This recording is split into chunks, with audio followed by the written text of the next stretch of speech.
Olá pessoal, dando continuidade ao nosso estudo de geometria plana, o tema da aula de hoje é paralelismo.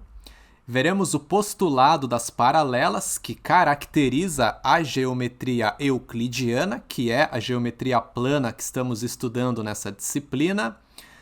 Depois, vamos observar a condição para o paralelismo de duas retas, onde a partir disso podemos provar um importante resultado, que inclusive já usamos em aulas anteriores, que é a soma dos ângulos internos de um triângulo, que traz dois corolários bem importantes, e finalizamos a aula com a desigualdade triangular. Veremos que existe uma certa relação entre as medidas dos lados de um triângulo. Muito bem, para começar, o que são retas paralelas? Dadas duas retas R e S no plano, ou elas têm um ponto em comum ou não têm nenhum ponto em comum.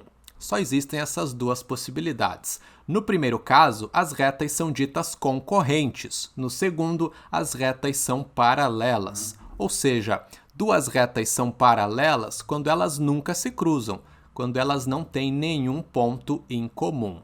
E a notação para dizermos que duas retas são paralelas são barras duplas ou duas barrinhas verticais. Então, escrevemos dessa maneira para indicar que R e S são paralelas. Muito bem. Já sabemos o que são retas paralelas, vejamos agora o que diz o postulado das paralelas, também conhecido como o quinto postulado de Euclides, lá da sua obra Os Elementos. Por um ponto não pertencente a uma reta dada, passa uma única reta paralela à mesma. O postulado, da maneira com que ele está apresentado aqui, não é o mesmo que Euclides apresentou originalmente lá na sua obra Os Elementos, beleza? Essa versão é conhecida como postulado de Playfair, porque foi publicada pela primeira vez em um livro de um matemático escocês chamado John Playfair. Acontece que essa versão é equivalente àquela dada por Euclides e mais simples. Portanto, não tem problema enunciarmos o postulado das paralelas dessa maneira. Ok, então existe uma única reta paralela a uma reta dada passando por um ponto fora dela. Esse postulado ele é o que caracteriza a geometria euclidiana, porque existem outras geometrias, denominadas não euclidianas, nas quais são válidos os 4 primeiros postulados de Euclides, mas não o quinto. Então esse quinto postulado ele é independente dos demais. Inclusive, muitos matemáticos ao longo da história tentaram provar esse quinto postulado como se fosse um teorema, utilizando os postulados anteriores, mas não conseguiram, não obtiveram sucesso. Só que foi a partir dessas tentativas de se provar o quinto postulado que surgiram as geometrias não euclidianas. Dois matemáticos, um húngaro chamado Bolyai e outro russo chamado Lobachevsky, desenvolveram a geometria hiperbólica. Só para dar um exemplo, na geometria hiperbólica é possível traçar infinitas retas paralelas a uma reta dada, passando por um ponto fora dela. Valem os 4 primeiros postulados de Euclides, mas o quinto postulado ele é então alterado, né? No caso da geometria hiperbólica, é possível traçar infinitas retas paralelas a uma reta dada passando por um ponto fora dela. Mas na geometria plana, a gente precisa então assumir como postulado que existe uma única reta paralela a uma reta dada passando por um ponto fora dela. Considere no plano as retas R, S e T, com T intersectando R e S nos pontos A e B, respectivamente. Olha só, temos aqui duas retas R e S sendo cortadas por uma transversal T. Alguns ângulos são gerados ali, as suas medidas foram chamadas de alfa, beta e gama. Qual é o critério para que as retas R e S sejam paralelas. Seguinte, R é paralela a S, C e somente C, alfa é igual a beta, C e somente C, alfa mais gama é igual a 180 graus. Note que beta mais gama é igual a 180 graus, certo? Porque esses dois ângulos são suplementares. Bom, se beta mais gama é igual a 180 graus, o que tem que acontecer com alfa para que alfa seja igual a beta? Alfa mais gama tem que ser igual a 180 graus também. Então, alfa é igual a beta, C e somente C, alfa mais gama é igual a 180 graus. Portanto, tanto faz se alfa é igual a beta ou se alfa mais gama é igual a 180 graus. Qualquer uma dessas duas coisas garante para a gente que R é paralela a S, e vale também o caminho contrário, né? Se eu sei que as retas R e S são paralelas, aí eu sei que o ângulo alfa vai ser igual ao ângulo beta e que o ângulo alfa mais o ângulo gama serão suplementares, né? Esses ângulos alfa e beta são chamados de alternos internos. E os ângulos alfa e gama são chamados de colaterais internos, beleza? Colaterais é quando estão do mesmo lado. Beleza? Então veja que alfa e gama estão do lado esquerdo da transversal T. Eu chamo eles de colaterais. Já alfa e beta tá um para cada lado da transversal. Então eles são chamados de alternos. E aí internos, porque os ângulos estão para dentro, digamos assim, das duas retas R e S ali. Então, ângulos alternos internos são congruentes, possuem a mesma medida. Alfa é congruente a beta, e os ângulos colaterais internos, eles são suplementares, né? A soma deles resulta 180 graus. Isso a gente precisa lembrar, vai ser importante. Ok, agora podemos provar, então, o teorema da soma dos ângulos internos de um triângulo. A soma dos ângulos internos de um triângulo é igual a 180 graus. Somando os três ângulos internos de qualquer triângulo, sempre obtemos 180 graus. E existem dois corolários desse teorema, duas consequências. A primeira diz que os ângulos de um triângulo equilátero são todos iguais a 60 graus. Muito simples, né? Eu sei que os três ângulos internos de um triângulo equilátero são todos congruentes. Inclusive, a gente já demonstrou isso na aula passada, se não me engano, né? Então, se eu sei que a soma de todos eles tem que dar 180 graus, cada um vai medir 60 graus. E o outro corolário, ele é conhecido como teorema do ângulo externo. Em todo triângulo, a medida de um ângulo externo é igual à soma das medidas dos dois ângulos internos não adjacentes a ele. Muito bem, vamos provar primeiro que a soma dos ângulos internos de qualquer triângulo é 180 graus e depois a gente vai provar também esse corolário do ângulo externo, que é muito simples. Vamos lá. Inicialmente, consideramos um triângulo qualquer de vértices A, B e C.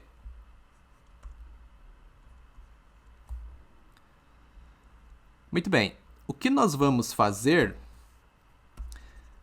é traçar a reta paralela à reta que contém o segmento AC, passando pelo ponto B, ok? Os postulados de Euclides garantem que eu posso fazer isso, né? Porque todo segmento pode ser estendido infinitamente sobre uma reta, né? É o que diz o segundo postulado de Euclides. E o quinto postulado, que a gente acabou de ver, fala que por um ponto fora de uma reta, passa uma única paralela a essa reta dada, né, passando por esse ponto. Muito bem. Então, nós temos aqui duas retas paralelas, certo? E aí, note que podemos prolongar o segmento AB para os dois lados, de modo que a gente passa a ter duas retas paralelas cortadas por uma transversal. Então, alguns ângulos ali sabemos que são congruentes, pelo que vimos anteriormente, né?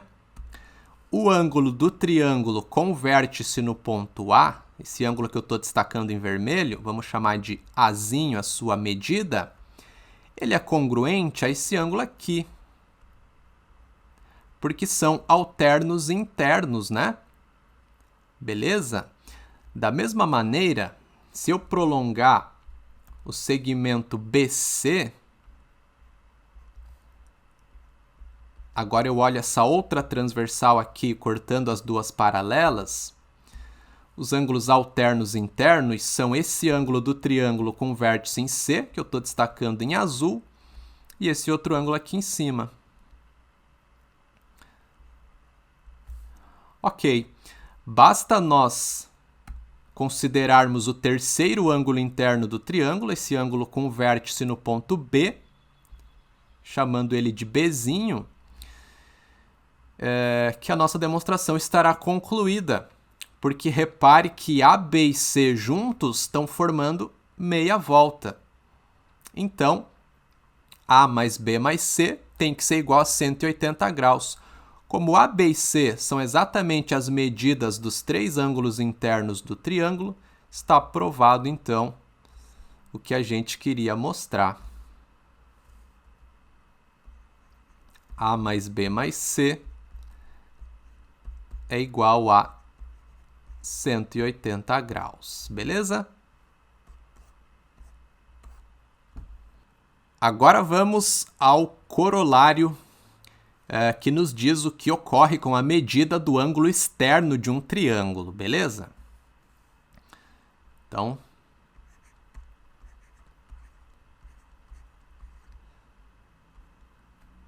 vamos provar esse corolário. Bom, primeiramente, vamos relembrar o que é um ângulo externo, certo? Vimos isso lá na aula de polígonos. Qualquer polígono possui ângulos externos, né?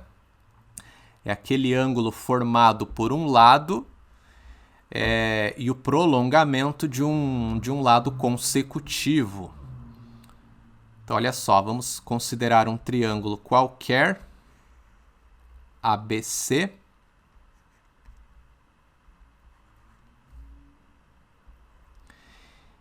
e um dos ângulos externos que eu posso pegar é o ângulo externo formado pelo lado BC e o prolongamento do lado AC.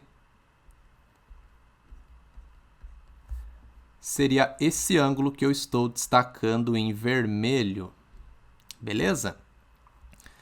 Então, é formado pelo lado BC e o prolongamento de AC, que é o lado consecutivo, né, ao lado BC. Se eu fosse considerar o ângulo externo formado por esse lado BC e o outro lado do triângulo que também é consecutivo a ele, eu teria que prolongar o lado AB lá para cima, certo? E aí eu teria o ângulo formado, então, pelo prolongamento de AB com BC. Seria esse ângulo aqui, né? Muito bem, mas vamos pegar esse ângulo ali de baixo. E aí o que a gente vai mostrar para esse ângulo específico, para os outros é análogo, tá? Acontece exatamente a mesma coisa. Então, tanto faz qual ângulo externo eu escolho para usar aqui.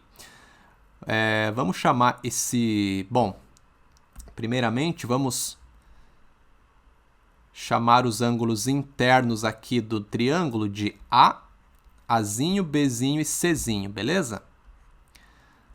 Azinho é o ângulo com vértice no vértice A do triângulo, Bzinho é o ângulo, então, com vértice no vértice B do triângulo, e da mesma maneira, Czinho é o ângulo interno do triângulo com vértice no vértice C do triângulo. Muito bem, e o ângulo externo que estamos considerando, vou chamar sua medida de x. Bom, o que o corolário disse para a gente? Que a medida do ângulo externo é igual à soma das medidas dos dois ângulos internos não adjacentes a ele. Ou seja, o que o corolário disse é que esse ângulo x é igual a B mais A, beleza? Que são os dois ângulos internos não adjacentes. O ângulo C é adjacente ao ângulo externo x. É o que está colado ao ângulo x. Então, os dois internos não adjacentes é A e B. Preciso mostrar que x é igual a A mais B. Como é que eu faço isso? Bom, pelo teorema, sabemos que A mais B mais C é igual a 180 graus.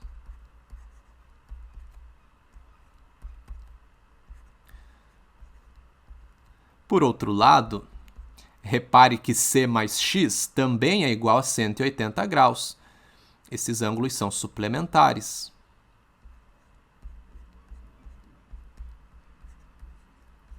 Bom, se A mais B mais C é igual a 180 e C mais X é igual a 180, portanto, A mais B mais C e C mais X são iguais. Se ambos são iguais a 180, eles são iguais entre si. Logo, A mais B mais C é igual a C mais X.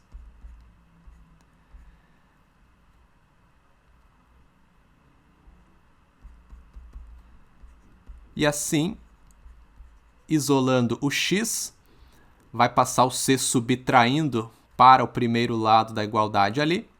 C menos C dá zero. Fica A mais B igual a x. Pronto. Era o que a gente queria mostrar. X é igual a A mais B. E isso aqui é muito útil. A gente usa bastante em vários problemas, tá bom? Ainda temos aqui mais um corolário do teorema da soma dos ângulos internos de um triângulo, que é um caso auxiliar de congruência de triângulos. O caso lado ângulo oposto, que é indicado dessa maneira aqui, LAAO. Nós vimos os casos de congruência na aula passada, né? Eram 3 casos e a gente não comentou isso aqui. É porque, na verdade, esse caso auxiliar ele vai acabar caindo num dos casos que a gente viu na aula passada, tá?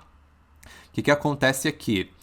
Se dois ângulos de um triângulo e o lado oposto a um desses ângulos forem respectivamente iguais a dois ângulos de outro triângulo e ao lado oposto ao ângulo correspondente nesse outro triângulo, então os dois triângulos são congruentes.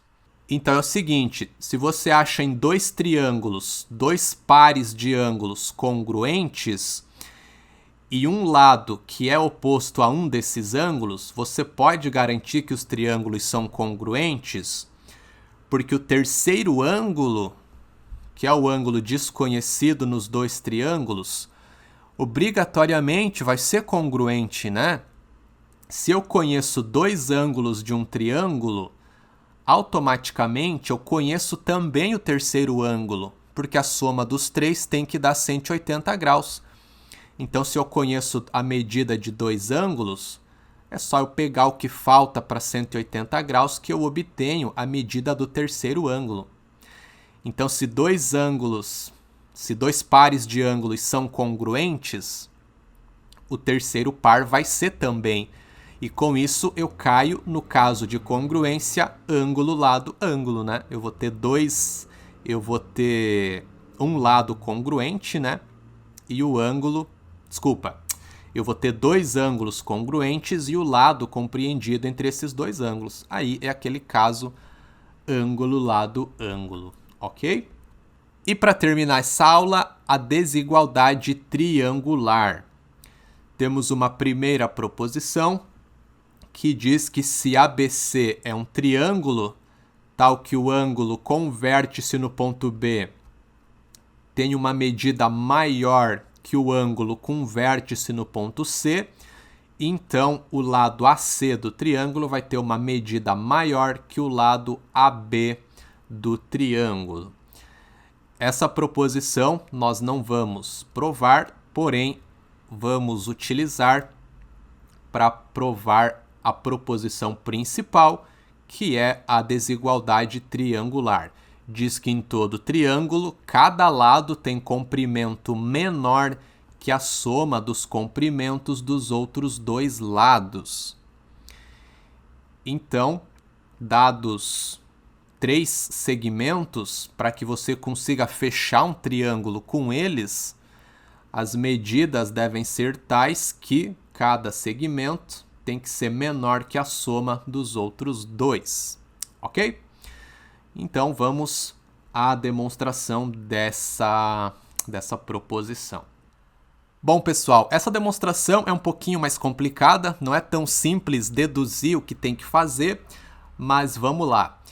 Temos que considerar um triângulo DBC e um ponto A sobre o lado DC, de modo que AB seja congruente a AD, certo? E aí eu vou pegar o triângulo ABC e vou chamar a medida do lado BC de A, a medida do lado AC será B e a medida do lado AB será C. Como AB é congruente a AD, então AD vai medir C também. Note que A é o lado do triângulo ABC que está oposto ao vértice A. Da mesma maneira, B é o lado oposto ao vértice B e C é o lado oposto ao vértice C. Então é comum a gente usar esse padrão, tá? Você vai indicar a medida de um lado usando a letra minúscula correspondente ao vértice oposto a esse lado. Ok. Note que com a construção feita dessa maneira, nós passamos a ter no triângulo todo DBC um lado que mede A e outro lado que mede B mais C, né? Porque o segmento DC todo é o AD mais o AC. Então, vai ser justamente C mais B. E A, B e C são lados de um outro triângulo, que é o triângulo ABC. Então, o que acontece? Nós vamos mostrar que A é menor que B mais C. Assim, a gente vai mostrar o que precisa, né? A, B e C são lados de um triângulo. Então, eu vou estar mostrando que um lado é menor que a soma dos outros dois. Beleza. Então, o que acontece? Pela proposição que nós vimos anteriormente, nós temos que se um ângulo é maior, se num triângulo, né, um ângulo é maior que outro, então o lado oposto a esse ângulo vai ser maior que o lado oposto ao outro ângulo. Portanto, nós temos que pegar o ângulo do triângulo todo que está oposto ao lado C mais B e mostrar que esse ângulo é maior que o ângulo oposto ao lado A. Ou seja, eu vou ter que mostrar que esse ângulo com vértice aqui no ponto B, o ângulo DBC, tenho que mostrar que ele é maior que o ângulo com vértice lá em D, que é o ângulo BDC, né? Já que esse ângulo é oposto ao lado A e o outro ângulo é oposto ao lado C mais B. Então vamos escrever isso aqui. Basta mostrar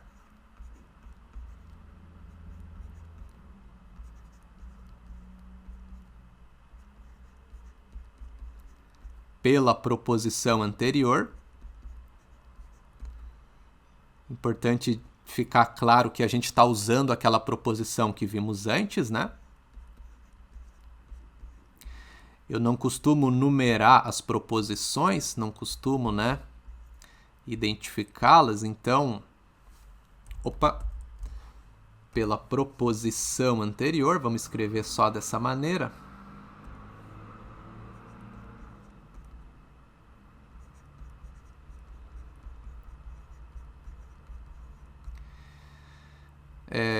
Que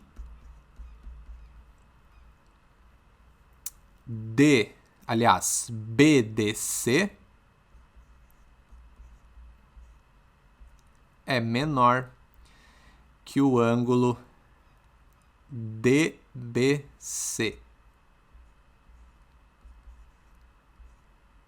Como é que eu vou fazer para mostrar isso? Note que o triângulo ABD é isósceles de base BD. Portanto, os ângulos da base são congruentes. Esses dois ângulos que eu marquei aqui são congruentes, né? O ângulo ADB e o ângulo DBA. Mas veja o seguinte, o ângulo BDA é o mesmo ângulo BDC, né? Só que o ângulo DBC, ele é o DBA mais um pedacinho, né? Que é o ABC. Então, esse ângulo certamente é maior, né? Porque ele é o próprio BDC mais um pedacinho ali. Então, vamos escrever assim. Como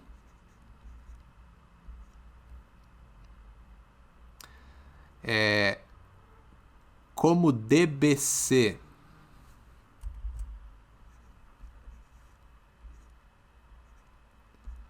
como a medida do ângulo DBC é igual a DBA mais ABC,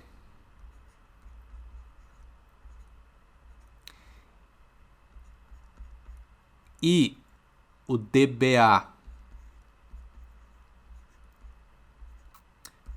tem a mesma medida que o BDC,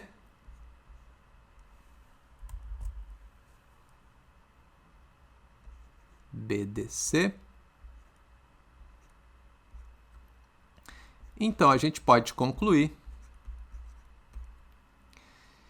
que o ângulo BDC é menor que o ângulo DBC.